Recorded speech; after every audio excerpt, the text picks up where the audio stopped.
2, 3. Hello everyone. Thank you for joining me. My name is Michael Vass of MV Consulting Incorporated, and I thank you for joining me again today. The matter I'd like to discuss is one that's in the news currently, but we're now addressing the media circus of this. We're talking about the Sandy Hook shootings and the murders of the innocent children. More to the point, we're speaking about the gun control and the legislations that are being proposed at this time. Now, we share in the condolences to all those who have lost a loved one. And we share the outrage of the incident that occurred. Where we differ is in the emotion and the reaction that is happening now. And that is the gun control laws and the attempt towards gun restriction that is being laid out across the nation. Because in times of high emotion, people want action. And they want action that may not be the best course. Now, as we all know, there have been many gun incidents that have occurred. And each and every time that a gun has been used in these incidents, whether it's with Gabby Giffords or Columbine or the most recent, the fact has been that the person doing this is deranged. They are people who lack mental stability and have a defined intent to harm. And that is the difference between those individuals getting their hands on a firearm and a regular homeowner. I'll give you an example. This is a weapon that many would like to see banned from being able to be used or sold to civilians. This is an item that can protect homes. My home. That is a deadly weapon in the hands of someone who intends to use it as a deadly weapon. By itself, right now, it is a lump of metal. It's sitting here and will do nothing. This shotgun is not going to kill someone. Not when it's sitting there. Not without an intent to use it in that manner. There is the difference. There is the fundamental difference that needs to be remembered and considered. This won't kill anyone. Not by itself. But let's say that the advocates who would like to change the Second Amendment, let's say they're successful. Let's say that individuals are no longer able to protect their homes with something like this. Because there are those out there in the world who would like to break the laws. And I'll get back to that key point in 1 second. My question would be, what's this? This is a deadly weapon. You have it in your home. And you may use it for the purpose that it has. But going back to the Middle Ages and even before, a hammer is a deadly weapon.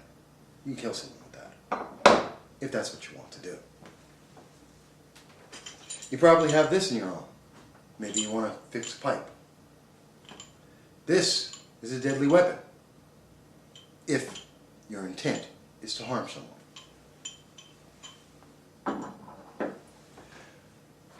What else might someone who's deranged, who's not mentally stable, what else could they use that you might have in your home? Box cutter. You may use it like I do to recycle cardboard. And that's what it's there for. But as we've seen with 9/11, those who are mentally unstable can use it for a far darker purpose. Does that mean that these weapons These items, these weapons, should be banned? I don't know. What about the 1980s? This was a deadly weapon. It was used in hundreds of assaults, muggings, in the New York City subways, to take people's money, to harm them, to attempt to kill them. You have this in your house. Is this a deadly weapon? In the hands of someone who's deranged? It is. Do we ban these items? Do we stop people from having these in their home or regulate them so that they have to have permits to have them in their house? Should they? I know, you're thinking, well, Mike, that's not the case. There's these crazy people. They have things like this, decorations, which could be a deadly weapon. And yes, indeed it could.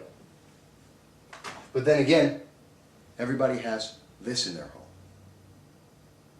a steak knife. What's the difference?